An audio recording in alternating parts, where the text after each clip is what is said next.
இதுதான்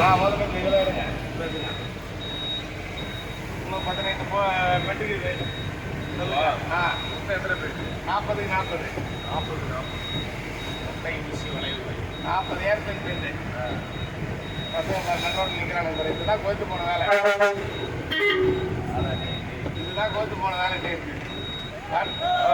வரது பனி மூட்டத்துல கோவிடு கத்துனா என்ன இருக்குது? வராங்க என்ஜாய் பண்றாங்க, ஓரமா நின்று பண்ணுங்க. நடு ரோட்ல எதுக்கு பண்ணிக்கிறீங்க? சொல்லுங்க சார், நீங்க தான் சொல்லலாம். இது வந்து டூருக்கு வந்தீங்கன்னா இந்த மாதிரி நடு ரோட்ல நிற்காதீங்க. சொல்லுங்க நண்பர்களே. நீங்க இந்த மாதிரி டூர் ஏதாவது வரீங்க, டூ வீலர் ரைட் பண்றீங்கன்னா ரொம்ப மகிழ்ச்சியான விஷயம் தான். ஆனா நம்மளுடைய பாதுகாப்பு ரொம்ப முக்கியம் இல்லையா? நடு ரோட்ல நின்று செல்ஃபி எடுக்கிறது, போட்டோ எடுக்கிறது எவ்வளவு ஒரு ஆபத்தானது பாருங்க.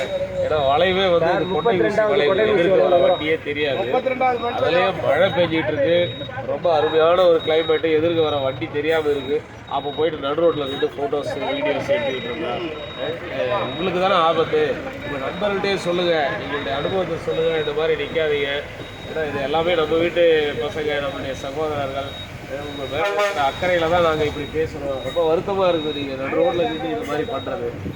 இதெல்லாம் என்ஜாய் பண்ணுங்க, மகிழ்ச்சியான விஷயம் தான். ஓரமாக நின்று என்ஜாய் பண்ணுங்க.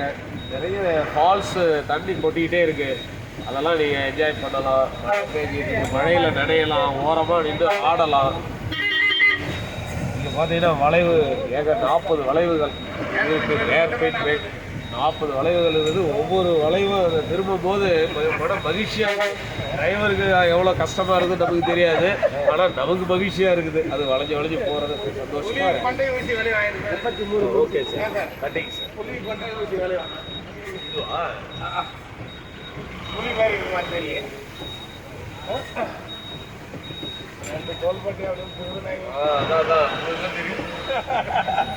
அதுல பவர் ஸ்டீரிங் கிடையாது, வேலை எந்த வேலையுமே கிடையாது. சார் சொல்றது தெரியும், சிங்கிள் டயர் இல்லை சார். பவர் ஸ்டீரிங் போட்டு கலக்கே போட்டுருவோம். அதனால நான் தெரியும்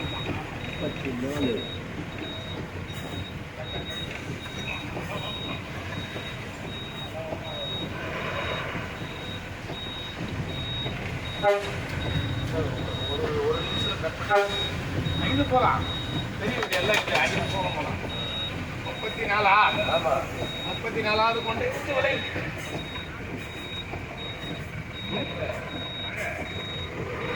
சாப்பிட்டு வண்டி எடுக்கணும். சாப்பிட்டு